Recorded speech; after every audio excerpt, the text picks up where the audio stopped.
Assalamualaikum warahmatullahi wabarakatuh. Bismillahirrahmanirrahim. Nahmaduka ya ghafuru ya syakuru. Mashalli wa sallim barik ala sayyidina maulana Muhammadin wa ala alihi wa sahbihi asma'in nama ba'du. Nah, kula niku ngaji niki kula niati. Kula ndak pernah ngaji di sini ndak sania. Terus kula niku nate teng raudhah niku berkali-kali.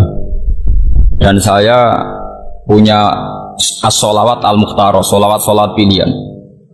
Mulai yang dikumpulkan Sayyid Muhammad sampai yang dikumpulkan ulama-ulama dulu kayak Imam Ghazali kayak. Ada sekian sholawat yang sering saya baca. Tapi saya baca di raudhah itu angger tak waca liyane iku mesti pelat itu ya ora jelas.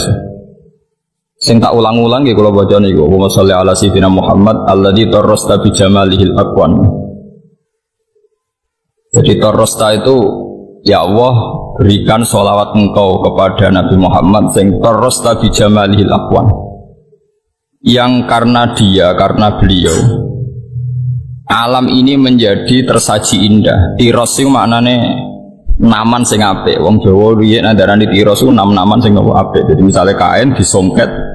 Nah, songketan sing jadi seni terbaik iku wong Arab dari napa? Tiros napa? Tiros. Tok nggih, tok ro alif za. Alladzi tarrasta bi jamalihil aqwan. Terus kula niku seneng banget mbek selawat niku. Sampai sholawat itu kira-kira 5 halaman. Sampai saat ini ku ya roh pokoke roh iku mau lafadz tarrasta bi jamalihil aqwan. Terus kula ngalami wusul ini terus kula nulis mensarai kata tarrasta bi jamalihil aqwan. Walhasil dalam perjalanan spiritual saya itu saya ingat semua ilmu yang pernah saya pelajari tentang fadhailul muta'allim. Kenapa fadhailul muta'allim? Fadilahnya orang belajar.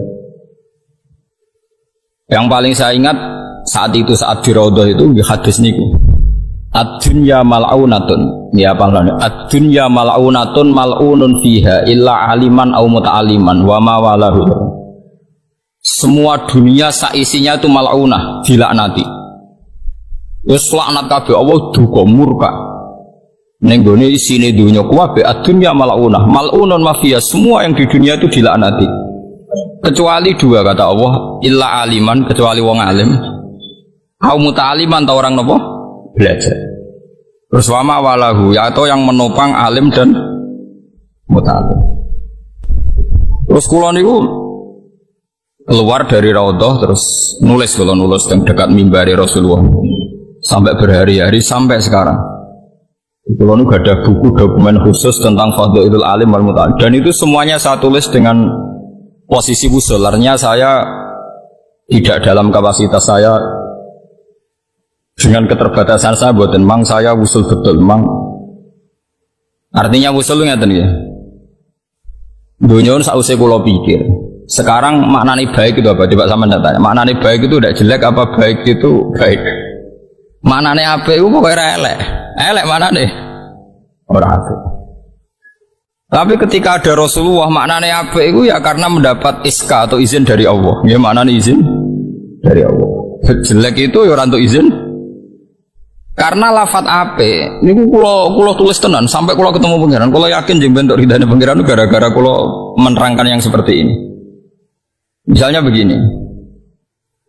Misalnya Ruhin itu pelanggan ning Hollywood atau ning Sarkem lah pelanggan. Angger dekne bar kelon kok bayar, jare lontene ya pelanggan sing apik. Paham nggih? Angger gak bayar jerane pelanggan sing elek. Sale Ruhin ketua copet, anak buah sing setor entuk akeh jenenge anak buah apik, sing ra setor elek.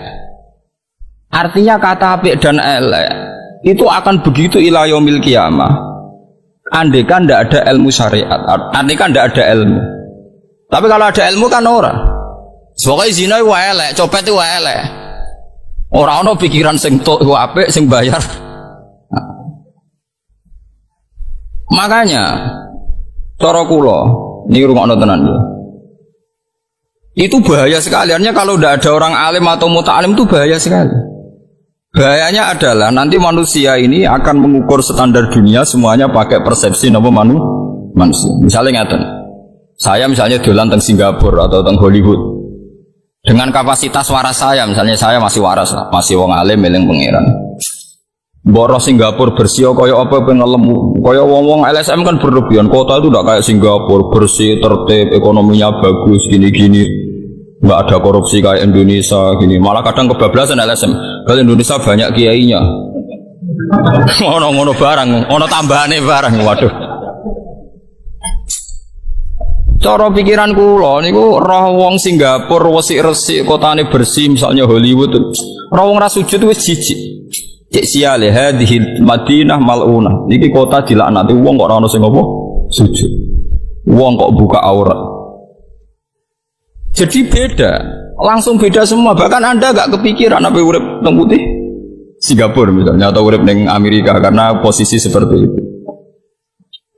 Tapi kalau sudah tidak ada ilmu, nanti orang tuh pakai ukuran yang sing tertib baik menurut manusia ya dianggap apik. Ya kayak tadi copet tuh anggar anak buah setorake darani apik, lonte anggar pelanggane sing bayar ya jenenge pelanggan apik. Nah, sekarang bisa dititeni dari hadis tadi. Kenapa Rasulullah begitu ekstrem menghentikan dunia kabeh dilaknat semua sak isine kecuali illa aliman au muta'aliman. Karena yang menjaga agama ini tinggalannya orang dua itu, orang alim atau orang belajar. Lainnya itu mesti dijogo mbek hukum dunia ini. Jadi misalnya kayak wong alim meskipun kadang-kadang ya keterutut. Amerika itu negara hebat. Ngene-ngene, tapi anggar sadar wis hebatnya apa ada wong kafir bebanin rokok selawas. Ya wis sudah selesai. Ini penting saya utarakan karena kula nu roh tenan, mboten jare roh tenan. Sing jaga Islam ila yaumil kiamah namung ilmu. Lan kula rapati seneng ambek ajaran-ajaran liyane ilmu mboten rapati seneng. Kula nate gadah santri, gadah mbak ini kerja teng non muslim teng Cina lah. Niku tugasnya goreng babi. Nak akad kan ketero anake teng gereja. Nuwangis tenan sowan kula mbak ini. Niku sepundi Gus kula kok kerja teng tiyang kafir. Nak goreng babi niku lho cek biasa. Artinya cek biasa wis paling mau najis tok. Tapi nak ngetero anak itu gereja, aku nangis tenan. Kalau ini cek eling riyen nak ngaji Pak Yai dieling no rido bek kafir itu kafir. Tapi itu tugasnya ngetero anak ini nopo. Artinya saya seneng sama santri tadi yang cerita saya seperti itu. Berarti cek Islam tenan cek waras. Kok iso Gus? Begini. Andai kan dia itu tidak punya iman, mungkin malah muji kehidupan Cina, ekonominya bagus, gajinya bagus, dan hidupnya tertib. Timbang dia melok kiai, gajinya kan gak tetap. Kadang kiai ini pas medit bisa nus ngongkoni tok, ora tau ngekei duit. Nanti perbandingannya pasti urusan seperti itu. Cara bal-balan head to head urusan ekonomi. Paham sih kalau maksudnya? Tapi baru kayak perbandingan ilmu dia ini serah tahu tertarik. Mbak uripe non muslim sing nyuwun sewu ke gereja mangan babi. Coba sekarang orang-orang yang tidak punya ilmu Islam. Kayak pakar-pakar LSM yang berlebihan. Bukan dia banding no pokoknya kehidupan kiai. Kiai itu kayak monarki kecil. Hidupnya kayak raja, nggak pernah dikontrol oleh santrinya. Dia main suruh, anak buahnya kayak rakyat. Kiai kayak posisi raja kecil. Itu tidak bagus untuk alam demokrasi. Percontohan demokrasi yang bagus itu di Amerika. Karena tidak ada perbandingan ilmu Islam, seakan-akan ini yang salah, itu yang benar, paham ya? Tapi nak cara kowe nganggo Islam wis pokoke angger kafir yo salah. Malah aku dikonco jenis Durrahim niku. Nah ana istilah Kristen ra seneng, Buddha ya ra seneng. Aku pokoke emah bos iku jenenge kafir. Lah piye nek darani Kristen ta Buddha ra gelem. Sawangane ora ana khalidina fiha. Perkarane Kristen mbek Buddha ning Quran ora ana. Sing ana Nasrani Yahudi. Jadi ku moh tenan. Dadi dene ku moh. Darani Kristen niku Kristen utawa Buddha itu moh. Oh dene darani ku aku Islam. Mereka dia butuh yang ngepasno dalil ini penting. Wongnya kiai itu jauh deh, orang mati jauh deh, sering jalan dengan kulo. Cek protes ya kulo, terus jinan wong alim kok malah muni Buddha Kristen muni kafir. Saking fanatik deh. Artinya kayak saya kira, kenapa Rasulullah itu terrosta bijamalihil akwan. Ini penting kalau aturakan, terus. Kalau yakin melane ngendikane Nabi sumben apa ku ranjabut Islam, ranjabut ilmu Islam kelawan ilmu dihilangkan. Dicabute iku biqabdil ulama. Nanti ulama yang diambil sama Allah. Jika ketika dunia ini sudah tidak ada ulama, orang cara berpikir itu ittakhadhan nasu ru'asa'an apa juhalan. Fasu'ilu fa'afta bi ghairi ilmin fadallu wa adall. Karena kalau misalnya sudah tidak ada ulama, orang tanya Singapura sama Indonesia baik mana? Pasti dijawab Singapura karena tidak ada korupsi. Tapi kalau ulama Indonesia baik Singapura apa itu? Apa Indonesia aja agak sujud. Tapi koruptor akeh buan wae pangeran. Soale sing ngono buan wae apa? Berarti Anda melegalkan korupsi. Mangsamu korupsi gak haram cara Islam tapi ya haram. Tapi dosane korupsi cek dhuwur dosa kafir. Cara klasemen iki apik korupsi. Apa meneh pangeran iso buktekno Indonesia dikorupsi ora bangkrut nganti saiki. Malah oke. Wis barokah wis nyatane ora bangkrut. Lah iya, wong sing mari korupsi wong Singapura. Wong kok sing lindungi ya Singapura.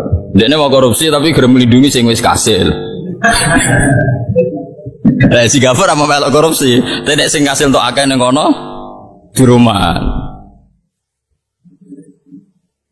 Oh, nah kok. Jadi ndak ini cikal bakale sampe nak ben dadi wong alim atau muta'alim sing diridani Allah itu seperti itu. Jadi kita jangan pernah terlintas berpikir liyane Allah sing digarisno Allah wa Rasul. Ya sudah seperti itu. Nah, gua betul nate terlintas memperbandingkan Indonesia misalnya dengan Singapura atau dengan Amerika misalnya. Betul nate terlintas. Mungkin terlintas pertama misalnya kalau dolan teng kota sing bersih atau yang bagus. Ini kafir tak Islam ada wong sujud ta ora sudah seperti itu. Selain bener Imam Syafi'i bener Abu Hanifah. Ana wong alim gak wali, ku wong alim elek wong alim. Sini tiap wong alim kudune wali, tapi nak wali ku ora kudu alim.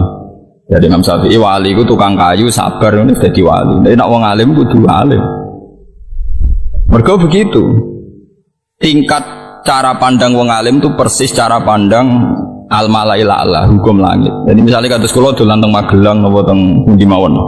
Teng Demak. Roh wong ora sujud terus ana wong sitok sujud. Terus spontan langsung ngeten. Ya iki alasane pangeran gak mengadab orang satu kabupaten mergo jek ana sing napa sujud. Ya sudah seperti itu, memang seperti itu pandangan Tuhan tuh. Ketika pangeran aku ndelok bumi itu apa tak laknati kabeh. Tapi ketika melihat ada 1-2 orang yang sujud maka siksa saya tak tunda. Sehingga ketika Kanjeng Nabi ini hadis sahih, dunia itu tidak akan ada kiamat hatta la yuqala fil ardi Allah sampai ning bumi itu tidak dilafatkan Allah. Karena itu yang jadi pertimbangan Tuhan. Kenapa tidak ada kiamat sampai sekarang? Karena ada yang masih ngelafatkan apa? Allah, masih ada yang sujud. Ya seperti itu. Ya tapi sekarang orang sudah mulai mendewa-dewakan kehidupan duniawi. Jadi nganggap Swiss itu terbaik, Panama itu terbaik, Indonesia itu buruk karena banyak orang apa? Banyak orang korupsi. Uteknya sudah kualik-kualik. Padahal misalnya koruptor Indonesia investasinya yang Panama. Rumah samu nanti. Masa mending berdua lah orang alim seperti ini mesti para pangeran kudune ku wali. Tapi wali kok jalur wong alim ora iso diakali wong awam terus kon ndongakno toko kasil mboten. Wong awam seneng wali kok jalur ora alim, mergo kon ndonga ya gelem nurut e. Dongane mah wong alim mboten. Ana wong sugih teko njek donga tanpa suka diwamuk sik wis zakat ta urung. Dadi kecangkeman wong alim lan ora seneng wali jalur arep gak seneng. Mulane anggere wali terkenal sing sowan agama mesti rapati ngalim tak jamin. Wali alim ngamuk sik, menang kalah aku ngamuk sik. Jadi misalnya pejabat sowan wis kultus ngono wis salam tempel tetep ae ngamuk dene. Pejabat sing bener amar ma'ruf gak kewajiban melakoni ta ora. Jabatnya kan sumpah isra bakal baleni ya bakal baleni. Nggih Abu Hanifah ngoten sowani pejabat wonge nggo suraton min dirham sak gebok dhuwit dirham pisan. To dinar emas ya. Mumpun miliatan. Kok ndak kok mojok. Bareng wae damuk rapat ikhlas iku go mulih nah. Mboten mun kok niat tak kekno jenengan ya, tapi aku wis sumpah ra nampa go mulih mari repot. Awali gak jalur ngalim kan seneng. Alhamdulillah rezeki kok pangeran wah. Parah. Solane wali-wali alim ora ora sambung. Ora sambung. Wis ora sambung. Sambung-sambungno ya ora sambung. Yes ngoten. Tapi wong alim ora wali ku aneh. Wong alim ora kekasih pangeran wali. Mergo itu tadi. Yang bisa menjaga Islam itu hanya illa aliman au muta'alliman, kecuali orang alim dan orang yang nopo. Karena tadi logikanya seperti itu. Jika sudah ada ilmu ahkam, ya tidak ada ilmu ahkam. Itu pasti orang itu kata baik bagi lonte ya pelanggan sing bayar. Kata baik bagi ketua preman ya anak buah sing setok. Lo lafat baik tapi untuk hal-hal yang buruk, paham ya? Lafat baik tapi untuk hal-hal yang buruk. Jadi misalnya Rugen mengedar narkoba kan ya, anak buah mengedar rodok Jakarta ra ketangkap, oh jos pinter, wong pinter kok nganggo hal-hal sing buruk, paham ya? Tapi nak wong nganggo hukume pangeran, wis ra mikir cek ketangkep cek ora, pokoke narkoba iku salah, wis titik wis. Cek kowe zina bayar cek ora, pokoke zina iku elek, wis ngono tok. Ojo malah sebagian LSM lucu meneh malah sosialisasi ben ora kena ae. Carane piye nganggo kondom, ora kok carane ra zina, carane piye. Wah, gak kacau meneh malah. Ora kok penting carane, ora kok solusine gak zina tapi bukan repot. Lha sakniki Islam tuh dikepung paham sing macam-macam. Jadi paham humanisme itu saiki ngepung. Jadi misalnya kak Syria aku perang saling bunuh ya elek. Swiss itu baik karena nggak ada saling bunuh ya apik. Tapi nak cara wong alim pikirannya pertama itu dosa mateni mbek kafir pokoknya dhuwur kafir urutane. Ya wis pokoke dhuwur kafir sih. Dosa tertinggi kafir ta mateni. Kafir. Bar kafir lagi mateni terus zina kan urutane kan. Jadi pikirannya urip ning Syria apa ning Swiss? Dosane Syria saling bunuh, dosane Swiss mendingan Syria. Barang Indonesia mau korupsi ya Indonesia. Jadi wong alim wis pokoke mikire ngono. Lah niku kula niku seneng mbek ilmu-ilmu sing ya pokoke ilmu. Kula nganti sakniki sugih yo ora wani, melarat yo ora wani, barokah ilmu. Misale ngeten iki, kula niku suwe nggodho bojo kula. Masalah urusan anak kula tetep sering nggodho. Aku nak di dhuwit yo wedi tenan. Wediku iku kuwatirku iku anakku nganggep aku bahagia iku mergo di dhuwit. Aku ora di dhuwit yo wedi tenan. Perkarane wedi nek anakku iku kepengin dhuwit wong, kali sekelare jajan iku dikeki tangga. Lah terus piye, Gus? Ya ora piye-piye mau cerita ae, mau cerita ae. Semua cerita ae. Soale wong alim cerita ora usah dikesimpulan, mau cerita.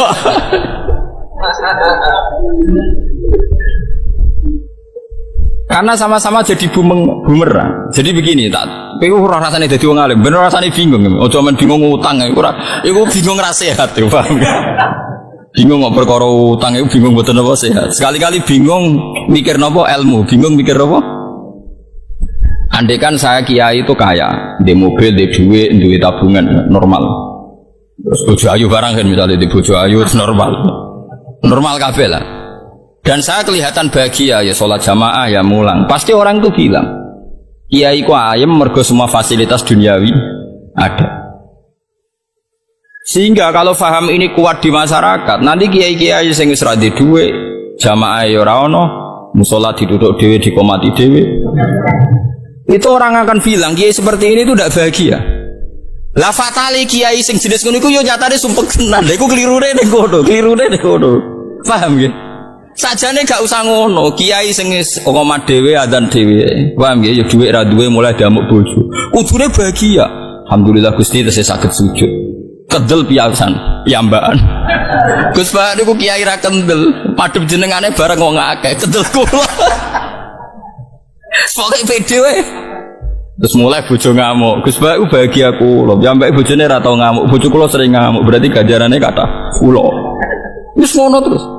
Umpama sing kiai gedhe syukur nganggo donya, sing kiai cilik syukur nganggo sabar, iku padha waline. Tapi masalahnya selama ini agar kiai cilik, iku agar kiai kenal yo ngeluh tenan. Batinku aku ana kiai melarat tak nggo percontohan badhekne bahagia niku bisujud napa? Tapi tiap tak petuk iku yo sambat. Innalillahi wa inna ilaihi raji'un. Lah yo le babah tak sowani ado-ado iku kula kepengin ijazah jenengan kiat sabar syukur dalam kondisi seperti ini. Ampun Gus kula tok sing alami. Anak kula nu saniki mangkel mbek kiai, mergi di percontohan bapake kados kula. Terus dene cerita anake kerja ning Bekasi. Anak kula untung Bekasi kan, mboten saya salat tuh kok mboten perkara mangkel te bapak melarat. Dadi yo wis ngoten iku tuh. Tapi kula yo contoh kiai sugih mobile kathah anake ora pati salat, sampean pacaran. Hubungan kula nu nate badhe kundangan kenduren teng desa. Mulai nu nangis salat. Mergo ono salat iku pas kenduren itu ada beberapa PNS cerita. Pas itu ada peristiwa besar lah di Jakarta, anaknya pejabat nabrak kecelakaan, pas pacaran nabrak kecelakaan. Terus sebagian orang ngamati, ya sedikit kenduren itu lah Gus, gara-gara anak pejabat suka sisane pacaran, terus gua mobil mewah tabrakan, akhirnya mateni wong. Tak guyon ini, paling benar udah di pengamat, bener terus. Kok sakit Gus? Guna ono lonte melarat, nih gue niril sepur, uangnya darani gara-gara ekonomi. Sampai menjual diri. Orang wong sugih lanang tuku lonte gara-gara banyak uang pikirannya medok. Terus yang bener kunti. Lonte melarat jare sebabnya dadi lonte melarat. Engko ana wong banyak uang, butuh banyak seks, ya mergo sugih. Terus rumusem sing bener kunti. Terus mikir. Terus dia mulai mikir, Gus pikirannya kiai mbek ngene ini kok beda, ya ora beda. Coba bener aku kayak Nah, artinya analisis manusia itu kan ngono. Orang-orang yang bela-belain lonte melarat kan alasan itu kalau Anda membuat solusi, apa Anda nanti yang menanggung hidupnya? Jangan melarang saja, tapi carikan solusi. Soalnya adalah ngono, angger lonte wis digusur alane jangan hanya melarang tapi carikan solusi. Wah, mate ada wong. Lah kiai-kiai kan golek solusi deh. Ekonomi dhewe ra iso kabeh tetep. Isane yang larang tok malah kon golek apa? Artinya kan ada dua analisis ketika melarat jadi lonte alasannya ya demi melarate. Sing kok wong sugih nakal sebabnya nakal ya mergo jarene mergo sugih. Kula mulai nangis. Nangis. Napa niku Gusti dimaksud jenengan innal huda wa sebab dadi lonte ora karek. Hidayah mergo sugih ora jamin melarat. Ora ya. Ya seperti itu tuh ahlul ilmi. Ahlul ilmi akan peristiwa apa saja akan eling Allah. Mulane disebut wali ku sapa? Man idza dzukiru utawa man idza ru'u dzukirallah. Kabeh zaman sahabat nak narifi wali ora koyo saiki. Wali ku sapa? Man idza ru'u dzukirallah. Orang ketika dilihat itu pasti mengingatkan kepada Allah Subhanahu wa taala. Man idza ru'u dzukirallah. Orang ketika dilihat, orang lain melihat dia pasti akan ingat Allah. Wali zaman akhir ora kok sing tamune akeh. Uripe bebo khusyuk anteng wis wali. Rian got. Nah ini pentingnya sing disebut alladzi tarrasta bi jamalihil aqwa. Terus kedua niki peringatan nggih kula jenengan. Sajane cara syariat, cara hitung-hitungan syariat. Misalnya sampean melihat Amerika atau Korea atau Taiwan. Itu tadi kan sudut pandang pertama. Melihat kedua begini, itu mahalud dakwah. Yaitu mahalud dakwah. Ya sudah seperti itu saja. Jadi saya pernah ditanya seorang tentara, dia tugas di Papua di Irian Jaya. Kebetulan dia sering ngaji saya, karena guru spiritual dia itu murid saya. Jadi kalau ke Jawa mesti soal saya. Tanya saya, Gus, Papua itu sering kerusuhan, ya ada separatis sedikit-sedikit lah yang mengacau Papua. Terus ya seperti itu masih ada Papua Merdeka. Kalau Anda sebagai orang alim kepentingan Papua tetap ikut Indonesia itu apa? Kalau saya kan militer jelas NKRI ya. Siapa ya geloyor. Nih, kalau nu rapatir roh NKRI ora roh, pokoknya NKRI harga mati ora roh, ora tau nawar, pokoknya ora roh. Tahu saya itu sederhana. Kalau Papua masih bagian dari Indonesia, itu artinya kalau ada dakwah ke sana, ora usah paspor, ora usah nopo, bisa. Ya itu hanya seperti itu. Kalau Papua keluar dari Indonesia itu Anda kalau ingin dakwah ke sana harus pakai paspor, pakai apa? Bisa. Ruwet. Tapi kalau asal masih bagian dari Indonesia, kita bisa menyebarkan Islam di sana tanpa paspor, tanpa visa. Ya sudah seperti itu. Saya tidak bosan-bosan cerita ini karena ini khazanah kita. Di kitab Nailul Ma'mul itu, di kitab Usul Fikih. Saya berkali-kali cerita ini karena ini untuk menunjukkan bahwa Quran itu liqaumi ya'qilun, liqaumi yatafakkarun. Ada seorang kiai, seorang ustadz, kiai dulu itu memang orang soleh, alim terus jadi kiai. Kalau kiai sekarang tuh macam-macam, nganggur terus ingin jadi kiai, terus daftar gitu. Ada lowongan di yayasan masuk ingin jadi ustadz karena dengar ada gajinya. Dulu tidak ada seperti itu, udah. Makanya dulu itu kalau ustadz kiai pasti soleh karena dia alim terus ingin orang lain tuh mendapat ilmunya. Kalau sekarang nggak ada yayasan sehat, guru gajinya sekian. Yang nggak ingin jadi ustadz tuh daftar karena ada gaji. Apalagi ada kabar, ada gaji, ada mes, ada wah yang daftar banyak. Tapi mentalnya ada kiai sebetulnya. Ya kalau sampean tanya itu baik dah Gus, ya setengah baik. Ya maksudnya setengah baik ya ada baik ngajar itu kan baik. Tapi setengah saja karena motifnya itu nyari gaji bukan ingin mencerdaskan umatnya Rasulullah SAW.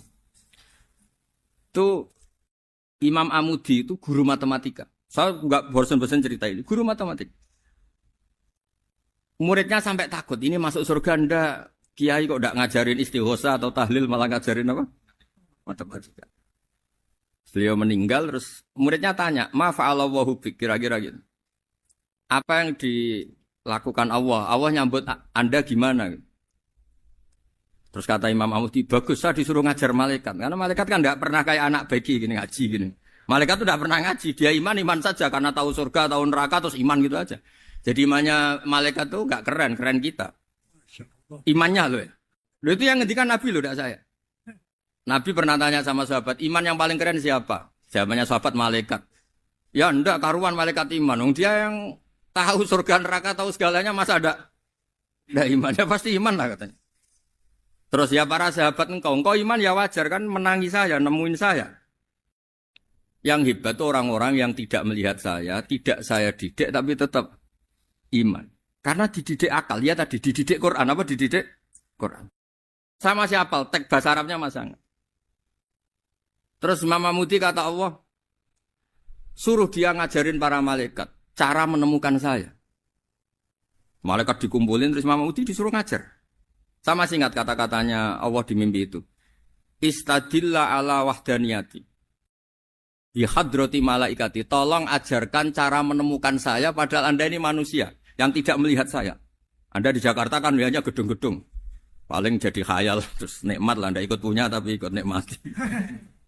Orang desa-desa kalau ke Jakarta itu pokrol. Wah di Jakarta tuh gedungnya tinggi-tinggi, tidak kayak kampung sini. Lu udah ikut punya, ikut bangga. Di Jakarta orangnya cantik-cantik, tidak kayak orang sini. Padahal dia ya tidak dapat orang cantik gitu. Jadi Allah tuh saking pinternya, miskin-miskin ya bisa berkhayal dan bahagia. Nah, itu alhamdulillah betul. Akhirnya itu apa ini anak-anak begini saya tak niati ngajar standar anak-anak akademik. Terus pertama yang diajarkan hanya bilang gini, sama siapa teksnya? Ya malaikat wahi para malaikat. Terus beliau bilang, nisbatus naini wassalasah ila malanihayata lahu nisbatul far'i ilal asli. Angka itu jumlahnya berapapun 2, 3 sampai triliunan. Semuanya itu nisbatul far'i ilal asli. Binisbat ilal wahid nisbatul far'i ilal asli. Angka 2 ya cabangnya 1, 3 ya cabangnya 1, 1 triliun ya cabangnya 1. Tetap yang asal usul adalah angka 1. Itu nangis semua malaikat. Cara Jawa itu mandekman kowe iman kaya imanku. Makanya imannya ummatu Rasulullah sallallahu alaihi wasallam itu PD-nya yakinnya kayak imannya malaikat. Kalau Tuhan itu 1. Karena angka enggak bisa dimulai kecuali dengan angka 1. Makanya nisbatus naini wassalasah ila ma nihayatalahu iku nisbatul far'i ilal asli. Semuanya itu nisbatnya cabang ke induk. Berarti semua alam raya ini tetap asal usulnya 1, yaitu qul huwallahu ahad. Nah, itu namanya akal. Umatnya Rasulullah itu ditinggali mukjizat akal lewat panduan Quran sehingga meskipun kita tidak menangi Rasulullah, tidak menangi sahabat, kita tidak tahu malaikat Jibril, tapi cara iman kita ini tidak kalah keren. Yakin hakul, yakin. Terus kedua, gambar. Kamu gambar rumah, gambar hewan, gambar apa saja, mesti dimulai 1 titik. Entah gambar kamu bagus, entah jelek, tetap dimulai 1 titik. Lah titik ini namanya nuqtatul wujud. Semua alam raya dimulai dari 1 titik, yaitu nuqtatil wujud. Makanya Quran dimulai bismillah dan bismillah itu dipilih sama Allah pakai pertama ba itu ada titik. Itu kata semua ulama. Itu titik itu singkatan dari bi kana makana wa bi yakunu mayakun. Karena saya semuanya ada. Bi itu karena saya. Jadi makanya santri-santri beki tidak usah bayangkan kamu jadi wali terus bisa terbang ke Mekah, tidak usah. Kalau terbang ke Mekah ya sudah umroh aja bayar. Kalau enggak ya maklaran KBH atau apa. Pokoknya cari gratis. Ya gratis kan, dapat orang 10 gratis. 1. Terus orang enggak umroh-umroh dirayu-rayu supaya umroh. Repot. Itu pelanggaran fikih itu. Kalau orang punya utang itu wajibnya nyaur utang dulu gitu.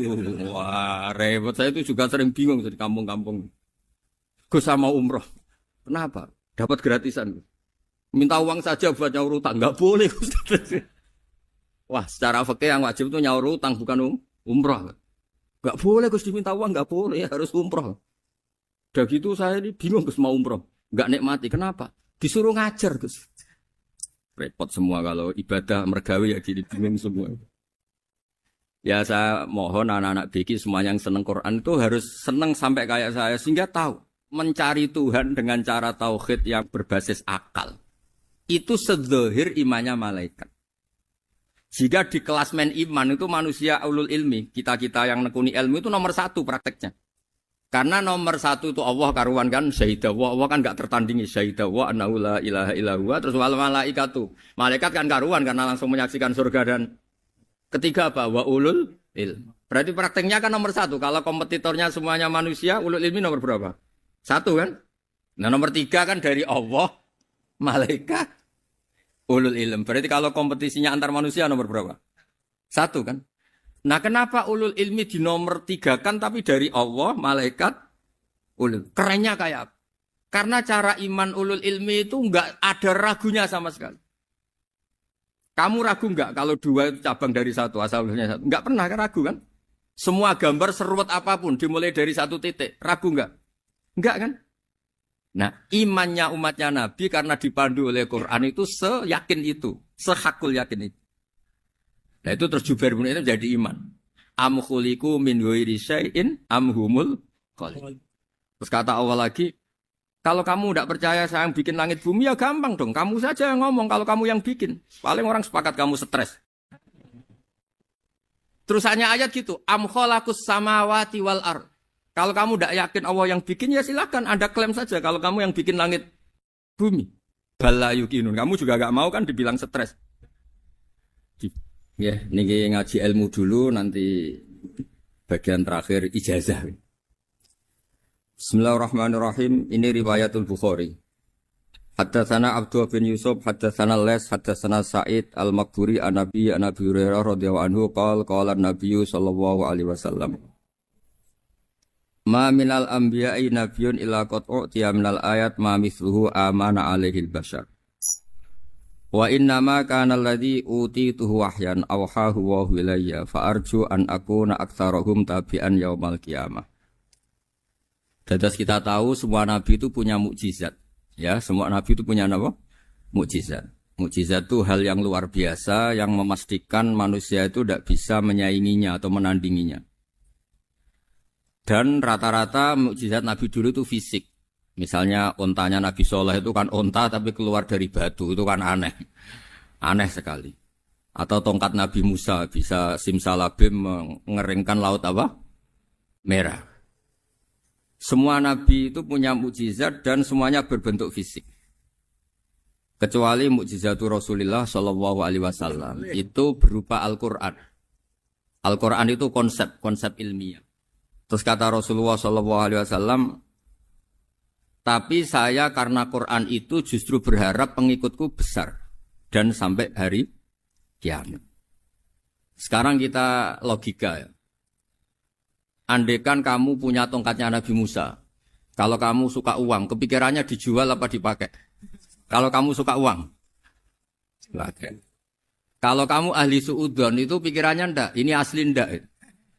Karena yang melihat di Turki itu ya sebagian gitu. Kalau yang suka perdukunan itu bayangkan tuh miliknya. Mungkin dipakai ngakali orang atau apa, pokoknya bayangkan tuh miliknya.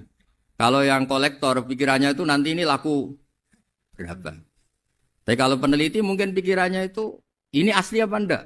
Bukti aslinya apa? Repot lah. Lagi pula kalau kamu punya utang terus mau apa? Istri kamu marah mau apa? Kalau pakai tongkat. Nah, beda dengan mukjizatnya Quran. Itu semuanya apa? Ilmiah.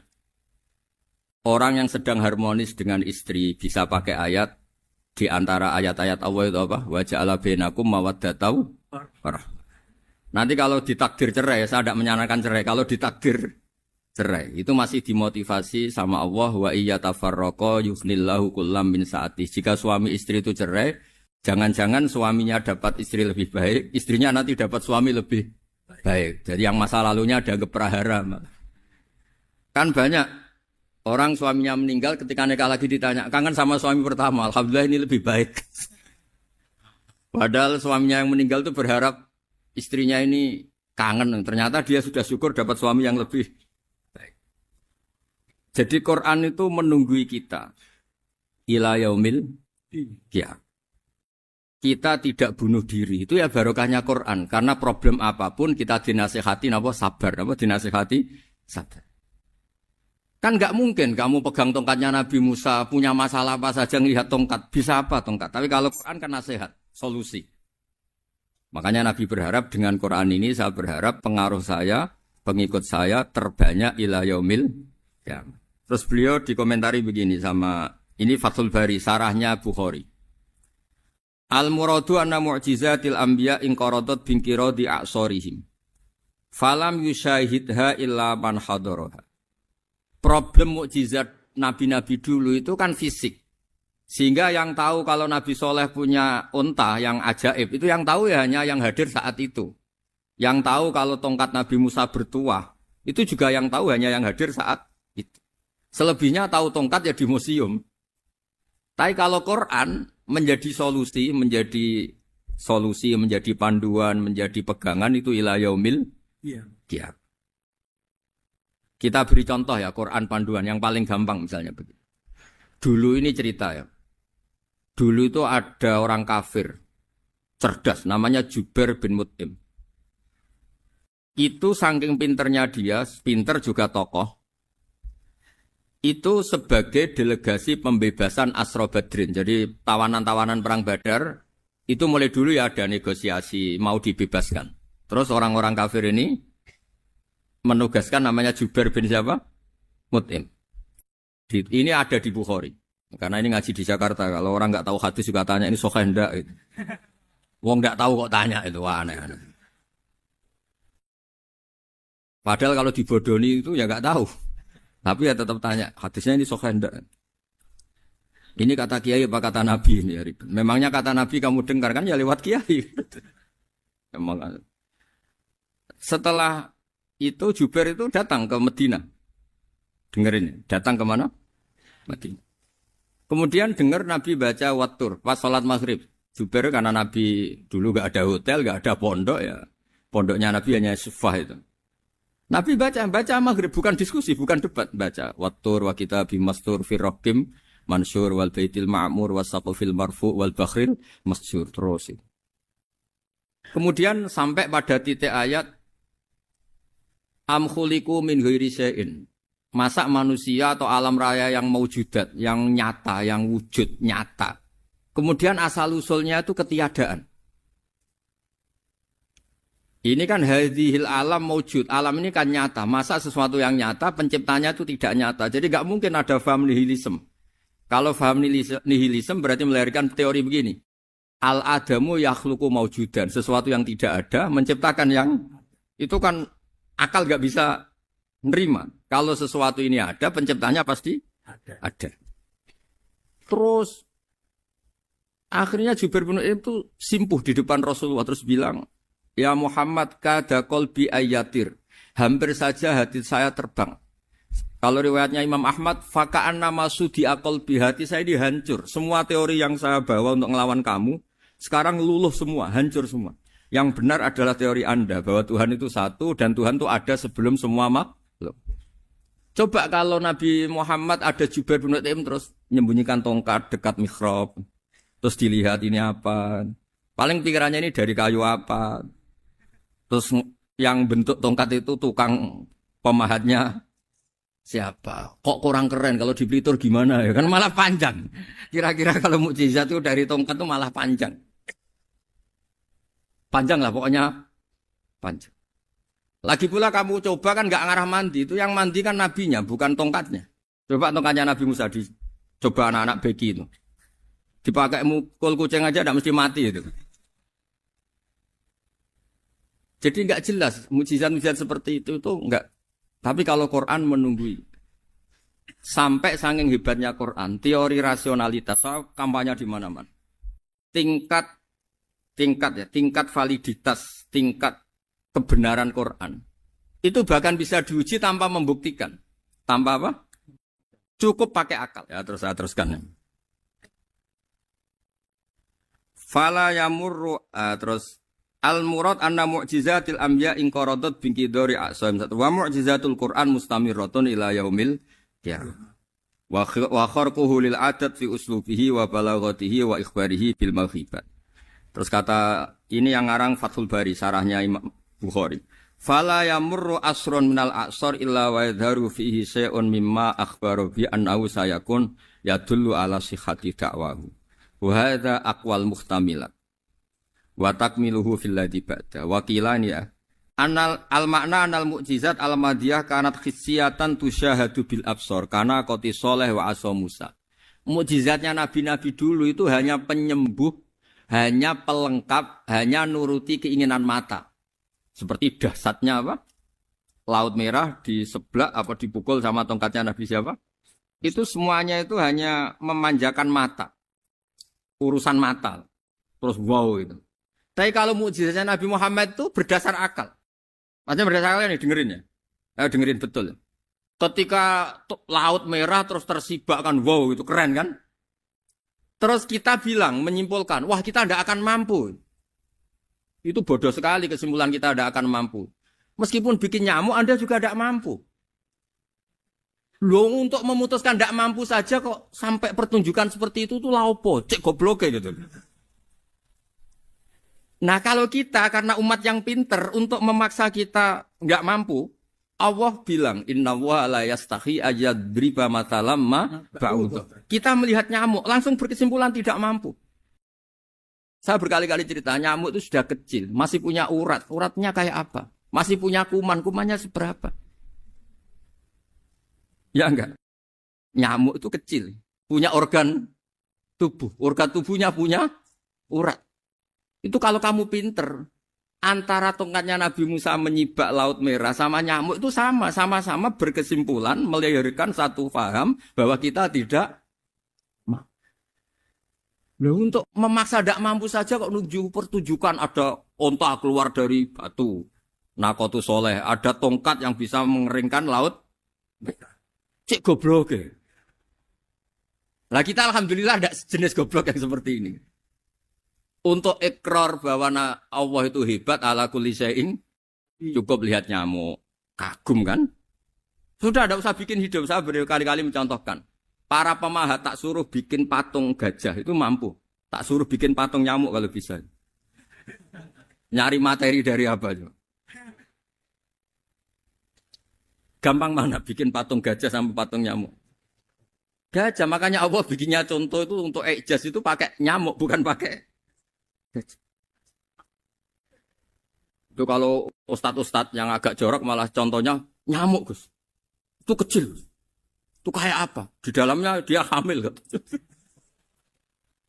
Itu anaknya kecil lagi, telurnya kecil lagi itu gimana itu cara bikin? Makanya di sini ada kitab Itqan itu komentarnya itu lucu. Ini kitab Al-Itqan karangannya Imam Suyuti. Ini persis komentar saya tadi ya. Kata Imam Suyuti, pengarang kitab Itqan, wa ya imma khissiyah wa imma aqliyah. Jadi mukjizat itu ada yang fisik, bisa dilihat indra, panca indra, bisa dilihat akal.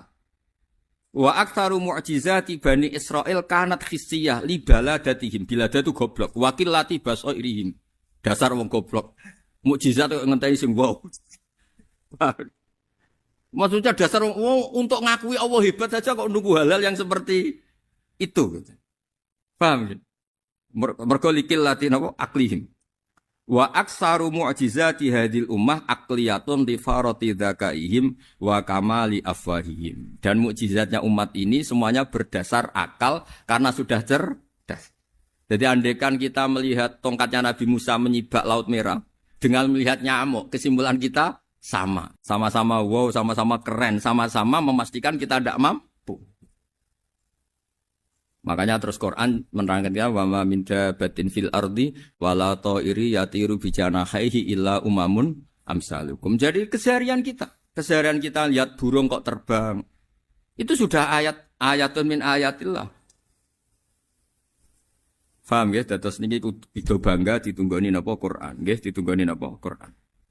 Wa mu'jizatul Quran tusyahadu bil basirah fayakunu mayatabi'u li ajlihi aksar.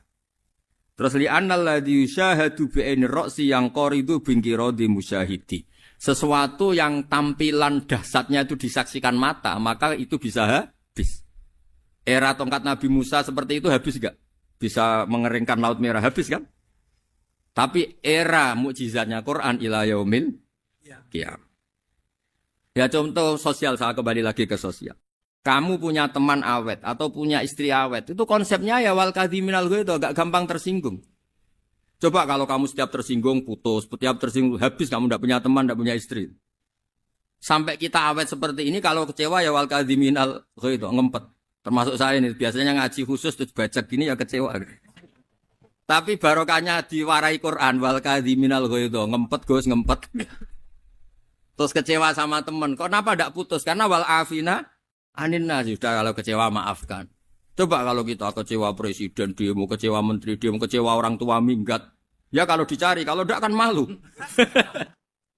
Saya itu punya teman tak tanya, kecewa besar sama bapak itu. Kenapa tidak minggat? Malu. Kenapa malu? Takut gak dicari. Itu orang tuh paling malu itu kalau keluar dari rumah gak di. Saya punya teman lagi, saya ini takut mati Gus. Kenapa? Takut istri saya tidak nangis Gus. Itu kematian terburuk itu kalau mati tahu istrinya ada nangis. Oh itu malu betul itu. Makanya jangan mati. Pokoknya pastikan orang sekeliling Anda nangis itu baru berani mati. Kalau enggak jangan. Ya jadi mukjizatnya Nabi itu luar biasa. Nah ini terus saya teruskan ya. Makanya mukjizat terbesarnya Nabi adalah Al-Quran. Karena Al-Quran itu cerita tentang hukum-hukum akal, cerita tentang logika-logika peradaban. Misalnya logika peradaban, contoh paling gampang. Di Quran itu ada sekian ayat yang Allah cerita peradaban. Misalnya wa ahsinu innallaha yuhibbul muhsinin. Itu dikutip, terus kemudian disimpulkan dalam peradaban. Kata Sayyidina Ali karramallahu wajhah ngendikannya gampang. Ahsin man syi'ta takun amirah. Kamu berbuat baik saja sama seseorang, maka otomatis kamu akan jadi pemimpinnya. Ada orang nggak tamat SD, nggak tamat papa, gobloknya minta ampun. Tapi karena gaji seorang pakar, oh kamu tak gaji 1 bulan 1 miliar, perusahaan saya jadikan besar. Itu dikongkan ngalor ngidul ya nurut. Hanya karena dia ihsan. Terus wastaghni amman syi'ta takun nadhira. Saya ulang lagi. Wastaghni amman syi'ta takun nadhira. Dan kamu jangan butuh orang lain, siapapun dia, maka kamu akan setara. Misalnya ada menteri orang antri mau salim, tapi kamu tidak butuh kan tenang saja. Tapi kalau kamu butuh, habis kamu. Iya kan? Kamu tidak butuh seseorang, maka kamu posisinya akan setara. Kamu harus sopan karena punya utang jasa. Kalau nggak punya apa-apa kan setar. Ya enggak? Misalnya kamu jajar rektor atau jajar menteri, jajar apa saja. Kalau kamu tidak punya utang kan, kamu jajar menteri tidak punya utang. Sama jajar satpam tapi punya utang, takut mana?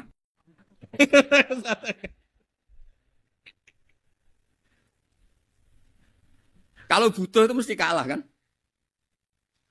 Ada pejabat misalnya nggak begitu cantik sama perempuan cantik yang kamu butuh ingin dicintai, takut mana? Padahal nggak jelas orang ini pangkatnya apa.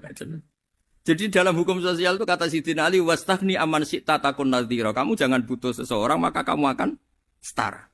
Terus yang terakhir wahtas ila man syi'ta takun asira. Asira pakai sin.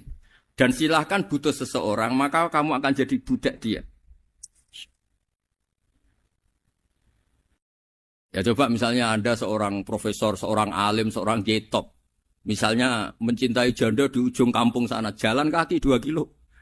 Padahal itu gak tamat SD. Tapi gara-gara seneng, kacau kan? Logika kepangkatan hilang semua kan? Jadi itu hukum peradaban. Itu mewakili isi-isi sosial yang diterangkan Quran. Ya, jadi paketnya 3 tadi ya. Ahsin man syi'ta takun amirah. Kamu berbuat baik sama seseorang, maka kamu bisa memimpin. Wastahni amman syi'ta takun nadhira. Kamu jangan butuh seseorang, maka kamu akan setara. Mbok kamu ketemu orang terkaya di dunia. Ya ketemu orang terkaya di dunia, kamu jejer, kamu tidak butuh dia. Tenang kan bisa setara kan? Tapi kalau butuh, harus sopan, ngajukan proposal, harus berakhlak karimah.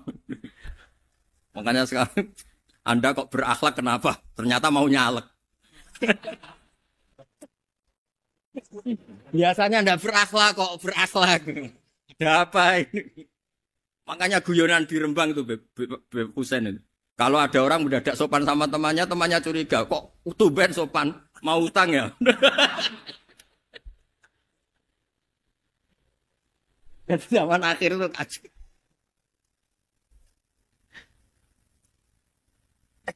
Ya di semua daerah gitu ya sama Pak Rektor ya.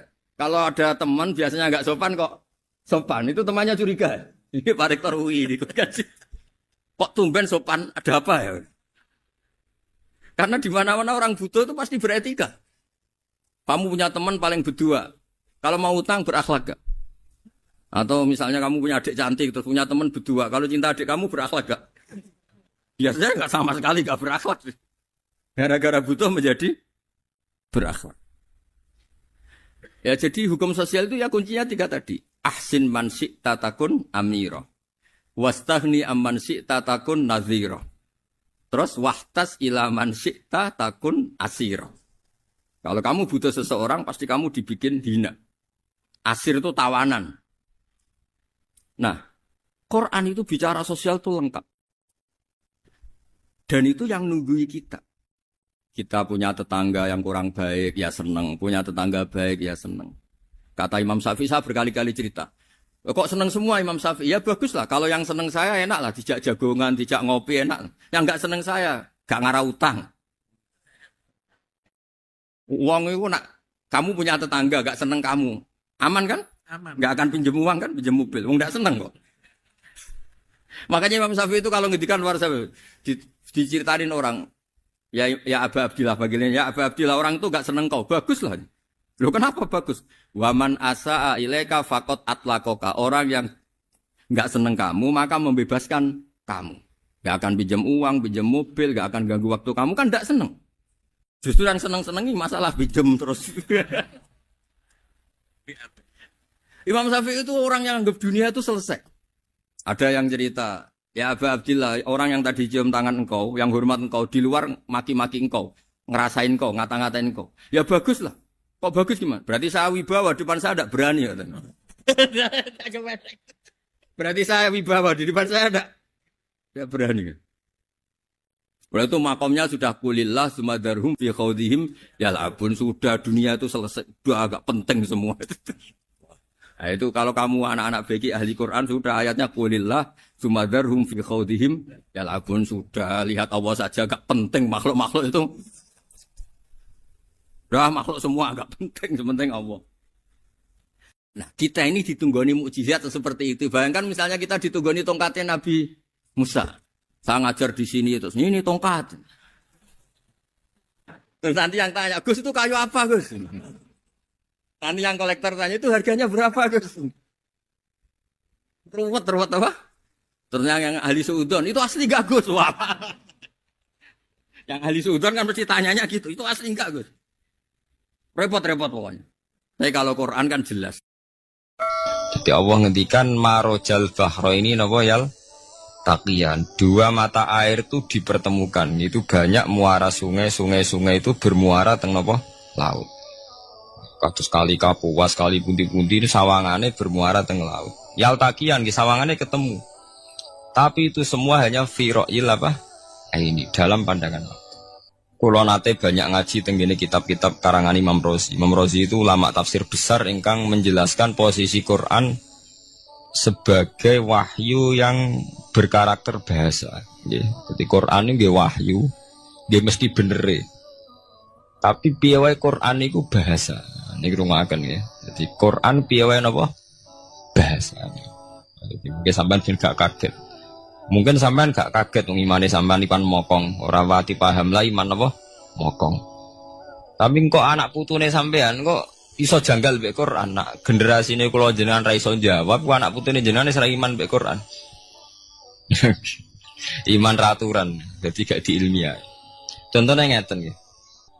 Ketika banyak ilmuwan itu bisa dari orang Islam piyambak, dari orang Barat, baik itu sekuler, orientalis, Kristen, Katolik, macam-macam. Ketika banyak ilmuwan itu penemuannya lebih diakui secara ilmiah ketimbang tulisan-tulisan agama, itu kan menimbulkan keguncangan. Ndadekno iman iku oleh. Misalnya ngeten sing terkenal. Mungkin jenengan sering pireng. Nabi nate dawuh bulan itu ning langit ketiga. Nah, srengenge ning langit keberapa? Kok terus terakhir langit terakhir itu sing dinggoni Jibril. Nggih. Terus ketika wonten berita bahwa para NASA Amerika itu bisa naik bulan. Rata-rata kiai desa dulu gak percaya. Nabi Muhammad sing nabi nak munggah ning gone bulan tak-tok pamit mbek Jibril ngono ae ora mesti dibukakno ngenteni diintegrasi saiki sapa Muhammad mbek sapa Jibril dibukakno. Itu satu contoh. Kula dek dalu ngaji kalian santri-santri kula terangaken. Jadi masalah utama umat Islam itu antara lafat ngene lugat iku terus diimani nganggo karpe dhewe. Lha iku sing dadi masalah utama. Lugat ya bahasa itu diimani menurut karpe dhewe, orang menurut karpe ilmiah. Contohnya gampang kan. Sampeyan bayangno langit itu apa?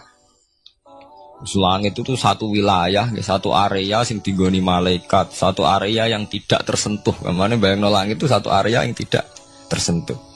Sehingga ono kabar nak bulan ning langit ketiga kok trimo menungso tok bulan terus sampean ora percaya. Gue dianggap masuk wilayah sing wis wilayah Jibril. Padahal tidak begitu. Masalah istilah sama itu istilah lughat. Terus Imam Razi menjawab sama itu istilah lughat. Jadi sesuatu yang tidak bumi ini itu namanya sama. Sesuatu yang tidak bumi ini namanya sama. Sampeyan sing nate kaji sing numpak pesawat. Kulo nggih nate numpak pesawat sing jarak-jarak jauh. Sampeyan ndelok dhuwur nggih langit. Ngisor nggih napa? Langit sampeyan nak buka teng pesawat ing jendela. Delok ngisor ngeten nggih langit, delok dhuwur nggih napa? Langit. Sebab itu istilah langit itu hanya untuk menunjuk, istilah sama itu hanya menunjuk sesuatu yang tidak bumi.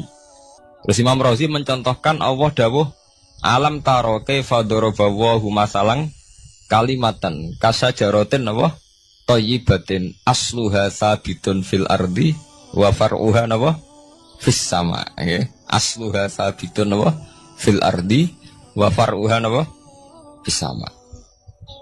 Kalimat thayyibah iku kaya wit sing thayyibah. Ngene iku wit kurma.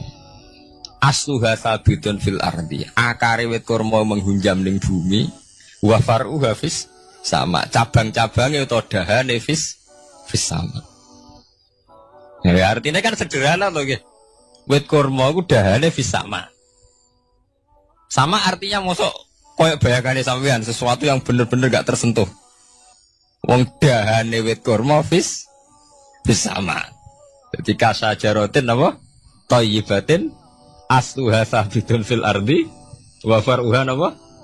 Fis sama. Sama to mriku mosok artine langit sing enggak terjangkau. Wong artine kaya wit kurma sing akare menghujam ning bumi wa far'uha apa? Fis sama. Dahan-dahane utawa cabange fis sama. Sebab itu istilah sama tenggene Quran itu menunjuk satu arti yang tidak bumi. Nah, sama delok teng munjid, teng kamus-kamus mutlakul uluwi, sesuatu yang atas itu sama. Paham gitu? Sebab itu ketika ditemukan, nah ini kalau cerita astronomi, ane iman itu dibaringi mbek ilmu. Nah, cara ilmu falak, cara ilmu astronomi, bumi itu kan berputar. Ketika kita di atas, kita ngalami siang. Ketika kita di bawah, kita ngalami malam. Ora kok srengenge ambles ning bumi niku. Lah nek srengenge ambles ning bumi logikane kan mboten masuk akal. Mergo srengenge luwih gedhe, mosok iso ketelan barang sing luwih cilik. Nah, tapi kenapa istilah-istilahnya kok hatta idza balagha maghribas syamsi wajadaha taghrubu fi ainin hamiatin. Nak wis wayahe sore, ben delok srengenge sawangane ya surup ning mata air. Gua anggar sore sampean delok nang gunung, nggih. Nak sore sampean teng gunung, sampean delok srengenge ya sawangane ambles teng laut. Wajadaha taghrubu fi ainin hamiyah. Lah itu jalan keluarnya apa ya? Kayak Imam Suyuti ini fi ra'yil aini sawangane. Dadi piye wae Quran itu pakai lugat, tapi balik ning istilah sawangane.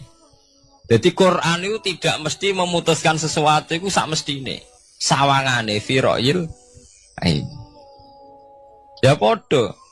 Kaya air tawar ambek air asin. Sawangane ketemu, nyatane keudek-udek. Wong sangka sungai mengalir ke laut. Tapi sawangane Allah tetap bikin karakter masing-masing. Dan keduanya tetap sesuai dengan karakter masing-masing. Jadi ahli fisika nu paham betul. Benda mbok adu kaya apa tetap mereka bawa ciri masing-masing.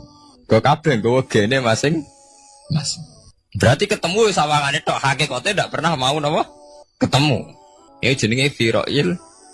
Sebab itu banyak ayat-ayat yang terjawab oleh teori fira'il aini. Ya niku sawangane. Jadi niku masalah-masalah ilmiah yang bisa menjawab beberapa kejanggalan nggih. Yes. Beberapa kejanggalan dohirin nas agama. Zaman kudu paham ngono. Mergi banyak sekarang misalnya kayak manusa itu ketika bisa deteksi janin.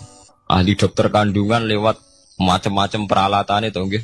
USG macam-macam mak saged ngerti janin itu lanang atau wedok. Nah dhisik kiye-kiye kuno ada 5 perkara sing roh apa tok, kapan udan, kapan wong mati.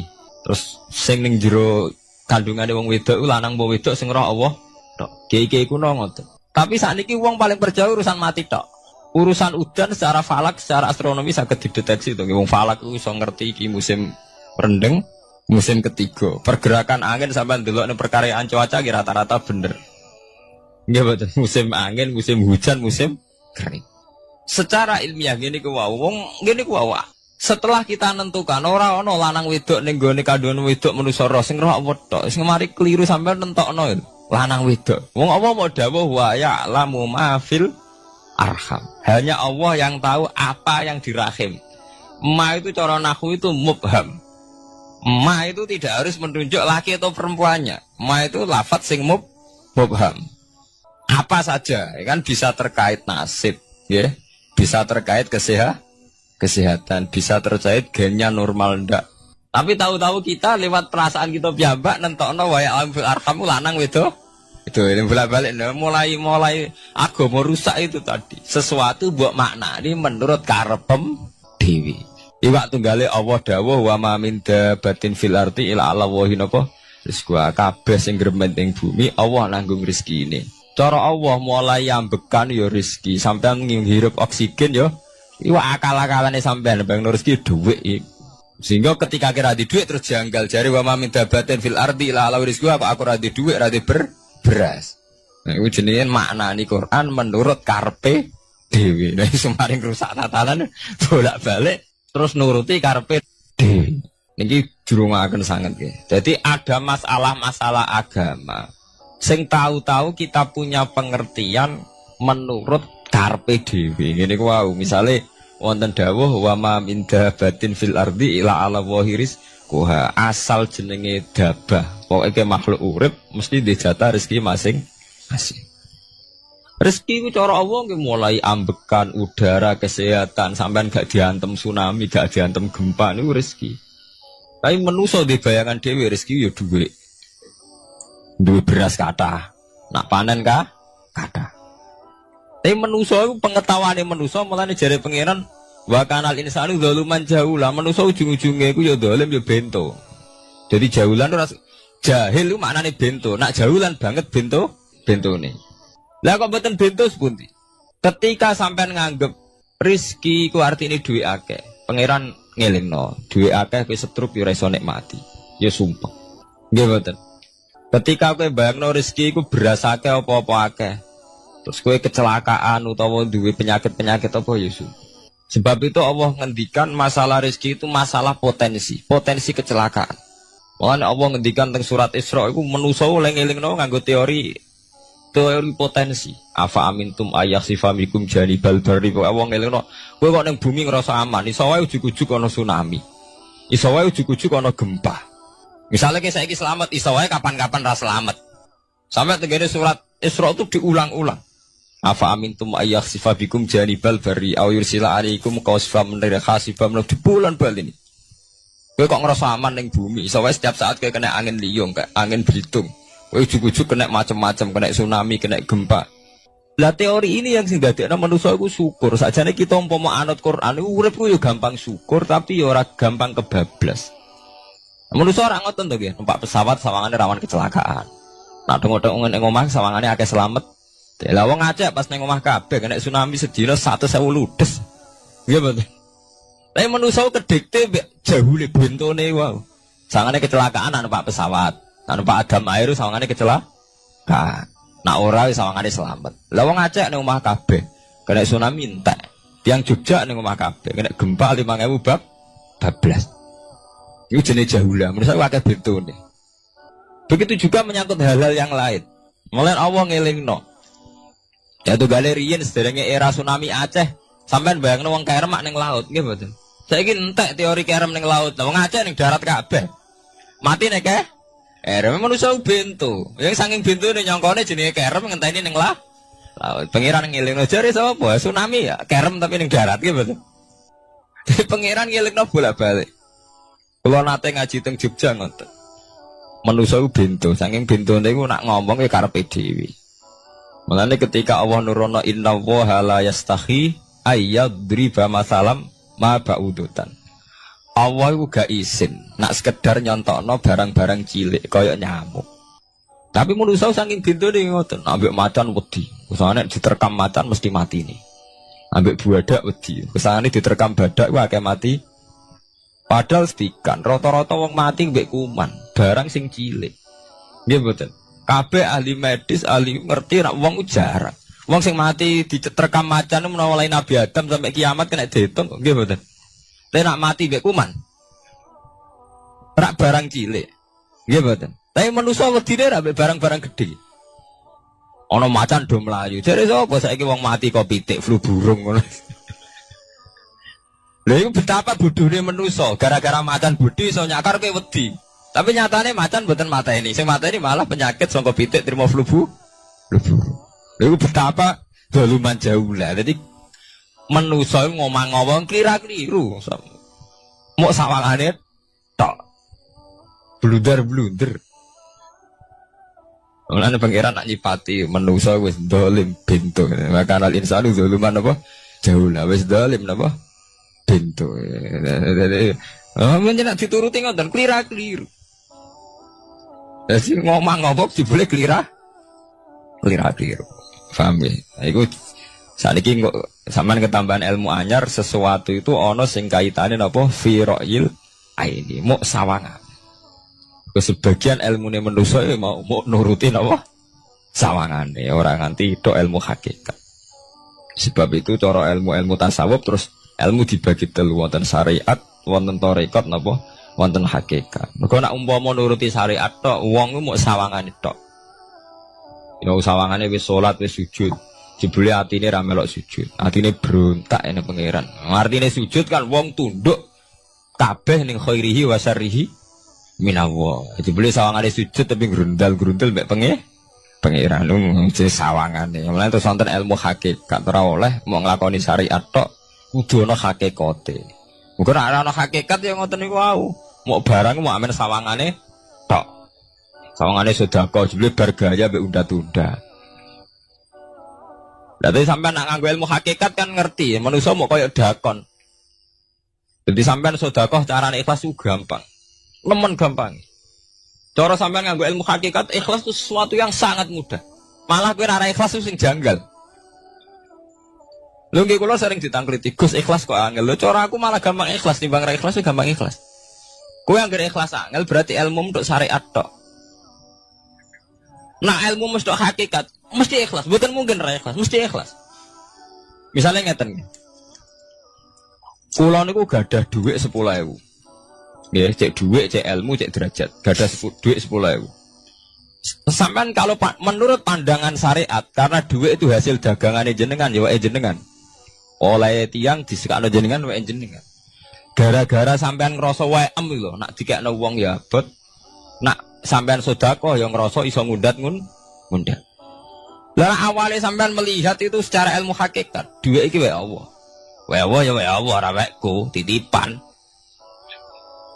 Dikekno wong ya wae Allah dolanan mau ning nggonku, saiki ning nggone dhekne kan selesai kan. Mulane jare hikam kula nu tak kenang jan hikam. Cara hikam wong ra ikhlas bentuk-bentune wong. Engko cara hikam logikane gampang. Jadi hikam motivasi ikhlas nu nganggo ilmu hakikat gampang. Ngeten redaksine. Kaifatat lubul ajra mimman huwa muhtihi ilaika. Utekem lho betak kok endi? Kok njaluk opah mbek wong sing ngekeki hadiah ku piye? Contohnya ngeten iki, sampean tak kei dhuwit 1 juta. Tak kei. Sampean tak kon dagang. Bareng tak kon dagang sukses badi.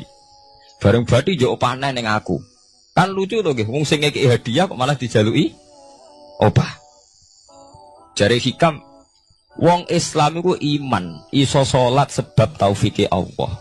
Iso haji sebab taufike Allah. Kita iso ibadah sebab taufike Allah. Lho bareng bar awang ngekeki taufik kok dijaluki opah. Lho wak nuntut opah ambek wong sing ngekeki. Lho iku lucu ta ora lucu? Masuk akal ta masuk akal? Jadi sajane gampang supaya kowe salat ikhlas yakin ya Allah salat kula sebab kersane jenengan. Nggih pun tapi yo opah wis isin lho dikek hadiah salat pira-pira to. Sing mareke nuntut mergo GR ujub. Wah aku iso salat. Nek iso salat berak swarga lho ujub. Dadi bolak-balik kenapa kita ikhlas susah? Mergo awale ilmu mbok kawal ilmu syariat. Nek cara ki awale cara melihat ilmu hakikat, ikhlas ku gampang. Nggih mboten. Lha mboten kuwi ya dikenan. Lha gampang kudu ikhlas jenengan mbek ilmune kula. Sampeyan rasakno sik. Dadi ikhlas kudu dimulai kok ilmu hakikat sik. Iku gampang. Baik kula misalnya mulang, ya Allah jenengan negdir kula ngalim, negdir kula saged mulang. Berarti jenengan maringi kula saged ibadah. Selesai kan? Len nuruti syariat. Wah, guru sak huruf gaji 1000 dinar. Terus gampang gremeng kan kula. Ngaji gak dihormati, nyangoni sithik ora karu-karuan. Mana? Gara-gara pertama mandang sing nganggo syariat, aku mulang. Berarti berhak untuk alfun apa? Dinar. Wong jare ala-ala jare mulang sak huruf ditarif pinten? 1000 dinar. Paham ya? Tapi nak pertama nganggo ilmu hakikat, aku mulang ditakdir pangeran, ditakdir di kesempatan ibadah. Lempun kok nganti nuntut, terus aku kepikiran jenenge nuntut, jenenge ngundat-ngundat pun mboten apa? Kepikiran. Paham nggih? Dadi saiki dilatih carane ikhlas piye anut ilmu hakikat. Ilmu sing awale wis anut ilmu napa? Hakikat. Nek kowe pertama nganggo syariat, ikhlas meksa kowe. Mesti bukti to sampean ngrasa di dhuwit, ngrasa nglakoni salat, ngrasa mulang, tak ulang tenanan. Jebule rapati ngurmati aku. Ya tersinggung to. Lho nak tersinggung tiyang ikhlas mboten menyangkut ngoten. Ora pantes Quran diulang kok kowe terlambat, Quran diulang kok kowe guyon. Mergo piye standar Quran diulang kudu idza dzikrullah wajilat qulubuhum wa idza tuliyat alaihim ayatu zadadhum. Kan benten to nggih mboten menyangkut pribadi tersinggung mboten, tapi supaya Quran itu bener-bener zadadhum napa? Iman. Anak tersinggung syariat ono, gak ngregani wong sepuh. Nak sing kiai jare gak ngregani kiai, kok bareng umur itu gak ngregani wong tua. Malah nyiksa ati to. Pertuntang. Tuh. Nah, sampeyan nganggo ilmu hakikat selesai. Ora kepikiran blas. Mulane cara sing aran hikam, sing aran ikhlas iku gampang. Sing mari angel, kowe iku nganggo ilmu syariat. Sehingga kowe ngrasa ujub.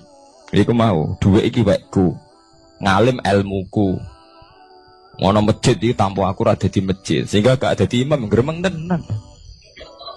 Lah awale nganggo ilmu hakikat. Ya Allah, jenengan Rahman tenan. Negdir kula saged ngamal dadi pengurus takmir. Negdir kula saged dadi panitia tak. Nggak misalnya sing dadi imam wong liya, kula alhamdulillah Gusti sak ning masjid rame, cik imame kula cik mboten penting. Butuh kula niku ramene masjid. Wong kula pengurus takmir maksudnya ngrameni napa? Masjid. Ya, takmir zaman akhir ngrameni masalah. Jadi masjid tetap gak rame, masalahnya napa? Rame kan maksudnya takmir masjid lah ngramekno masjid to, mboten ngramekno masalah napa? Masjid. Paham ya? Dadi fi ra'yil aini ing dalam pandangane mripat.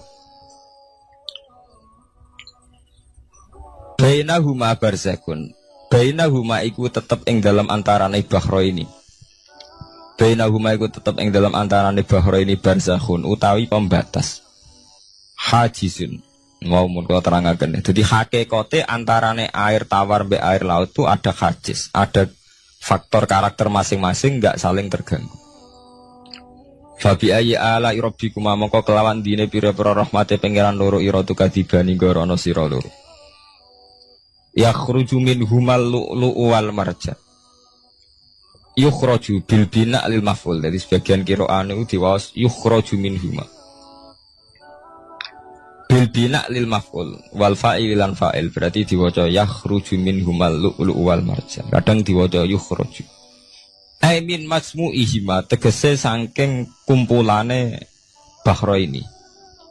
Aso diki kang beneri bi ahadima kalan sesujine bahro ini wa wa te wahid wa al milku iku segoro asin. Apa sing metu al-lu'lu wal marjan? Al-lu'lu apa mutiara? Wal marjan lan perhiasan. Khirzun ahmar au sigharul lu'lu. Wis wae gampangnya nama-nama mutiara. Fabi ayyi ala rabbikuma tukadziban. Walahul jawaril munsya'atu fil bahri kal alam. Walahu lan iku tetep kedue Allah. Al jawari utai pira-pira prau. Ail sufuni tegese ai sufunu tegese pira-pira prau. Ai sufunu tegese pira-pira prau. Al munsya'atu kang